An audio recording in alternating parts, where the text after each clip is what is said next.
Magandang buhay mga bata!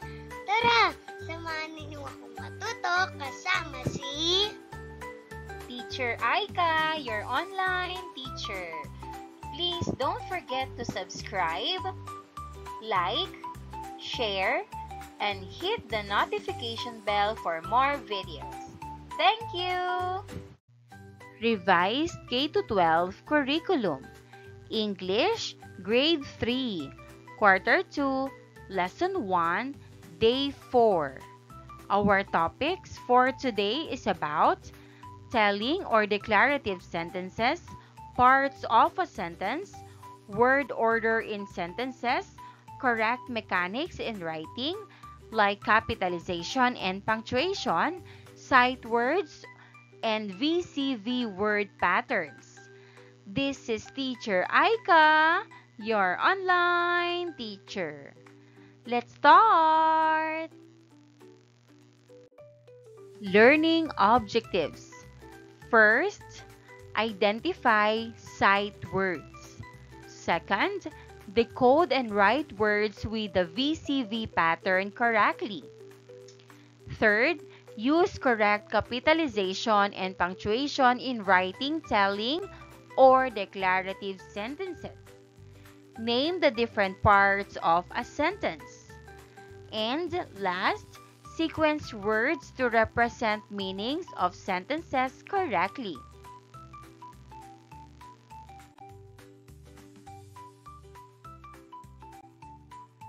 Look for their classmates or words that should be together to form a complete sentence.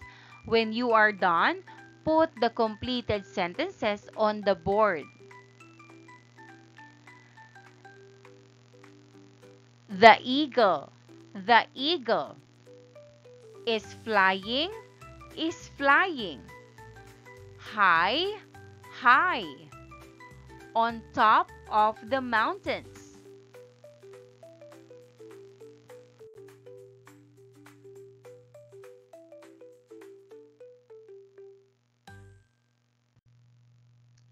You will learn about sentences, different parts of a sentence, VCV word patterns, and basic sight words.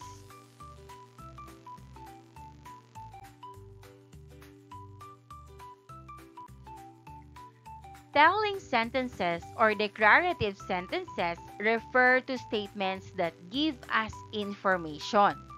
Again, telling sentences or declarative sentences refer to statements that give us information.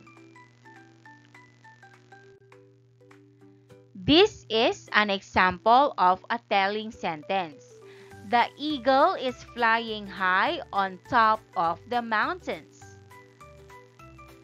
Another way of saying this sentence without changing its meaning is, on top of the mountains, the eagle is flying high.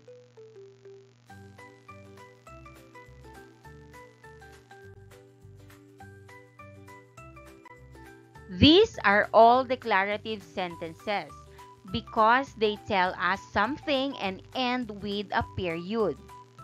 First, Apple was a noble giant.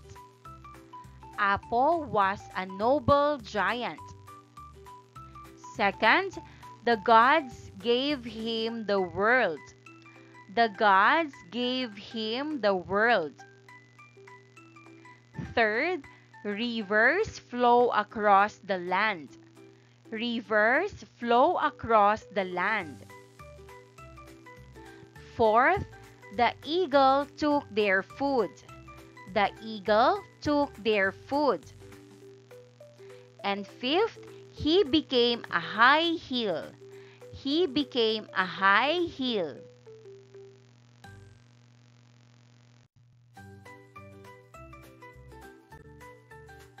Every time we write sentences, we need to check if we have written them correctly.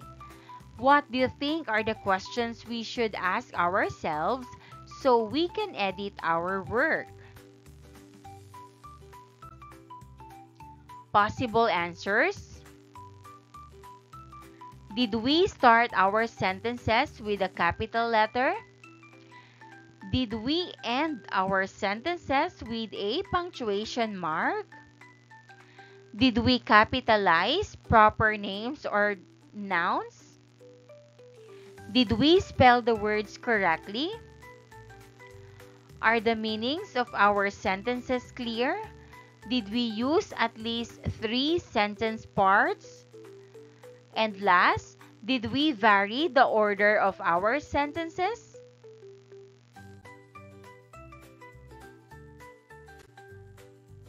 Class, today you will work in 4 groups. Each group will get a picture showing an activity like camping, doing household chores, grocery, shopping, or taking care of pets. Look at your picture carefully and work together to write telling sentences about what you see.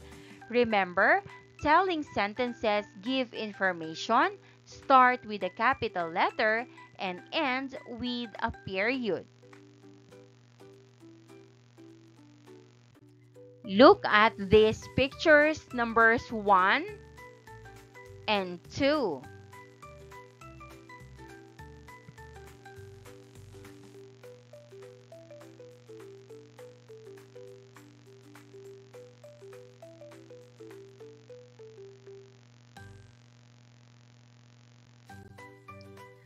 For numbers 3 and 4.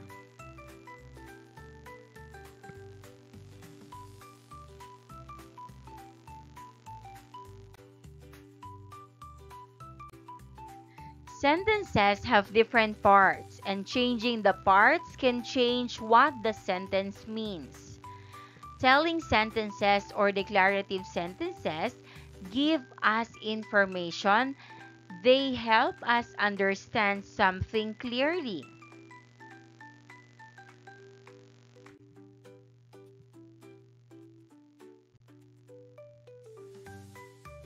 Directions: write the correct letter or word or punctuation mark to correct each sentence.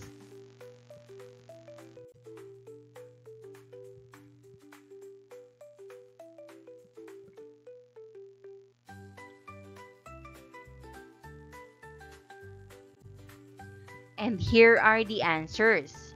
Number 1, the cat sits on the mat. Number 2, my sister has a new doll. Number 3, the sun is bright today. Number 4, we go to school every day. And number 5, the dog barks loudly at night.